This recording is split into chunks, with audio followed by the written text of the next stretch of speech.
뮤직하우의 재무제표를 검사를 하는 회계법인이 이런 식으로 회계 처리를 한 게 이상한데, 우리가 볼 때 이 저작권료 참여 청구권이라고 하는 것은 일종의 금융상품이다. 이것을 처분을 하게 되면 처분 차익만큼을 영업수익으로 인식을 해야 된다. 매출은 확 줄어드는 겁니다. 거의 5분의 1 넘게 이렇게 재고 리스크를 내가 네. 지느냐 지지 않느냐에 따라서 이 매출을 총액으로 인식을 하느냐 순액으로 인식을 하느냐 완전히 달라지죠. 안녕하세요. 회계 10번째 시간입니다. 네, 오늘도 김소원 대표님 모셨습니다. 대표님 안녕하세요. 예, 안녕하세요. 네, 오늘 준비하신 주제로 보니까 좀 최근에 핫한 주제를 가지고 오신 것 같은데요. 예. 어떤 내용인가요? 네, 뭐 뮤직하우라고 음악 저작권 투자하는 회사인데 회원수가 한 100만 명 가까이 된다고 합니다. 지하철역 같은 데 가보면 네. 어마어마하게 이제 광고도 많이 하고 있고. 네, 광고 많이 봤어요. 근데 이제 최근에 뮤직하우가 거래하는 저작권이라고 하는 게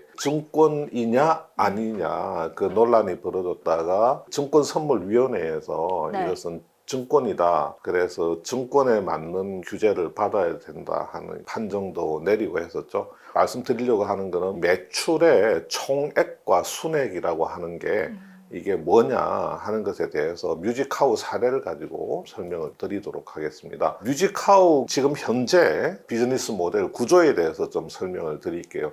이게 아마 앞으로 많이 변할 겁니다. 변할 건데 지금 현재 뮤직하우가 어떤 식으로 비즈니스를 하고 있느냐. 예를 들어서 가수 임창정 히트곡이죠. 네, 소주 한 잔. 이 소주 한 잔이라는 노래가 있으면 이 작곡가가 있겠죠. 네. 또 작사가가 있을 거고, 또 가수가 있을 거고, 또 음반 제작자가 있을 겁니다.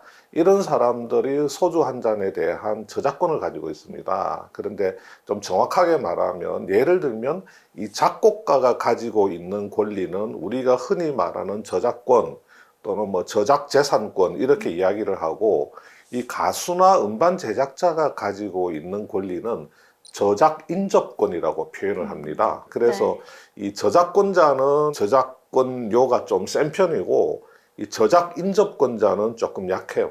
예, 그래서 굳이 구별을 하자면 저작권, 저작재산권이라고 하는 게 있고 이 가수나 음반 제작자가 가지고 있는 저작인접권이라고 하는 게 있는데, 가수나 음반 제작자로부터 뮤직하우 에셋이라고 하는 회사가 이 저작권을 삽니다. 예를 들어서 가수가 임창정이잖아요. 네. 그러면 임창정한테 가가지고 앞으로 너가 5년 동안 소주 한 잔에서 벌어들일 걸로 예상되는 저작권료가 한 50만 원 정도 될 것 같은데 우리가 지금 일시불로 너한테 줄 테니까 네가 가지고 있는 그 저작권, 저작인접권을 그냥 우리한테 팔아라 이런 식으로 네. 제안을 하게 되죠. 그러면 임창정 입장에서는 일시불로 5년치를 미리 계산을 해서 준다고 하니까 오케이 하게 되면 팔게 됩니다. 그래서 뮤직하우 에셋은 이렇게 50만 원을 주면 되는 거고요. 그러면 이제 이 뮤직하우 에셋은 이렇게 저작권을 매입을 해가지고 저작권 협회 같은 데다가 이렇게 신탁을 합니다.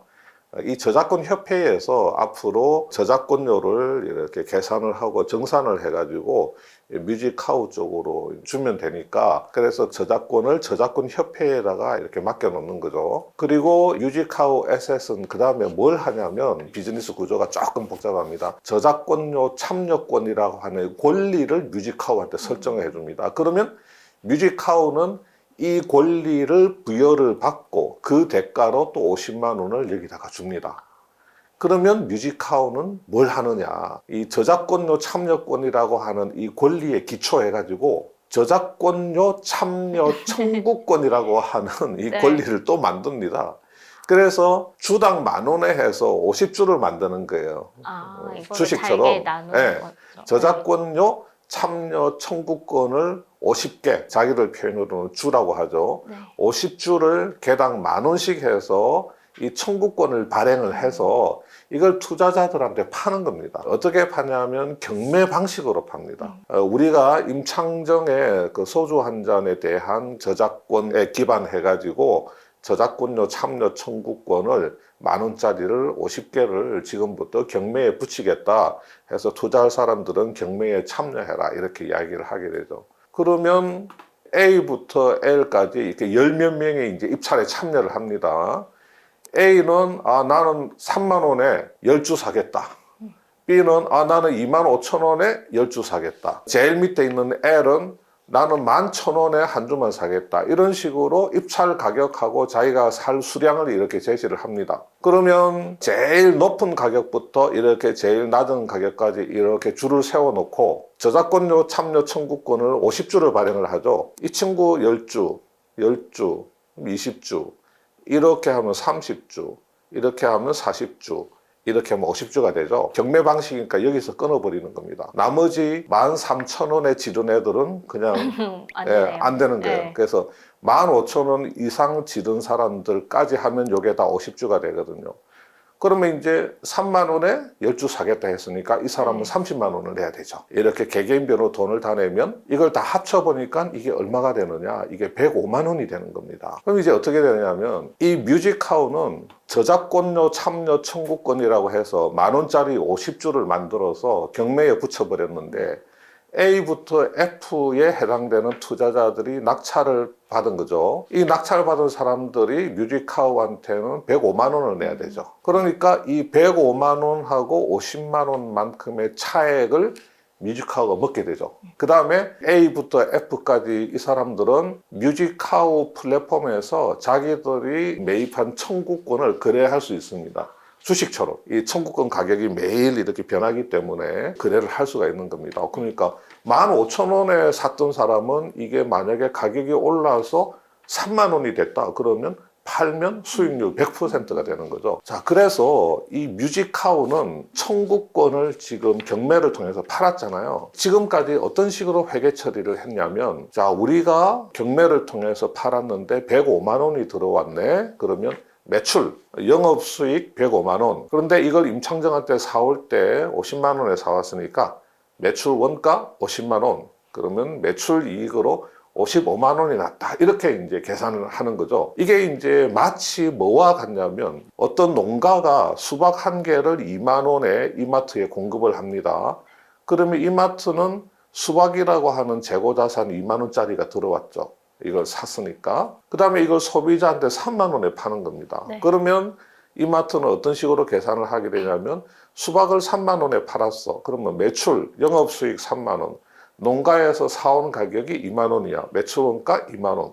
그래서 매출 이익 만 원이 났다. 이렇게 계산하면 되죠. 이거하고 똑같이 이 청구권을 그렇게 이렇게 회계 처리를 한 겁니다. 마치 재고 자산 회계를 하듯이 청구권이라고 하는 것을 이것과 똑같은 방식으로 이렇게 회계 처리를 한 거죠. 물건 사고 팔듯이 그렇게 한 겁니다. 근데 2021 사업년도 이렇게 결산을 하면서 뮤직하우의 재무제표를 이렇게 검사를 하는 외부 감사인 회계법인이 2021 사업년도 결산을 하면서 지금까지 이런 식으로 회계 처리를 한 게 이상한데 저작권료 참여 청구권을 경매로 판매를 하는 것은 뮤직하우의 그 주된 영업이다. 그런데 우리가 볼 때 이 저작권료 참여 청구권이라고 하는 것은 일종의 금융상품이다. 일반적인 재고자산이 아니고 금융상품이다. 그러면 이것을 처분을 하게 되면 처분 차익만큼을 영업수익으로 인식을 해야 된다.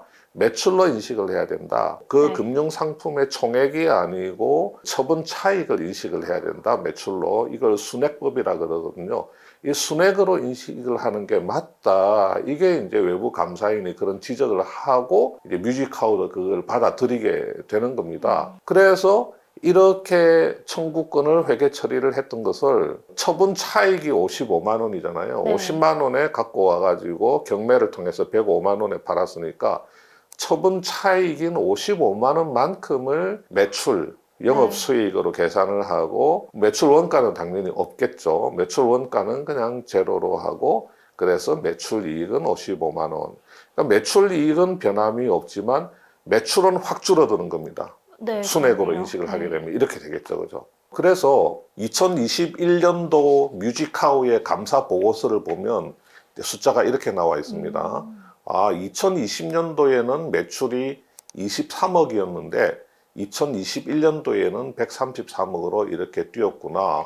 이게 거래가 판매도 많이 되고 청구권 판매도 많이 됐구나. 네. 알 수 있는데 요 2020년도에 23억 매출이라고 하는 게 있잖아요. 네.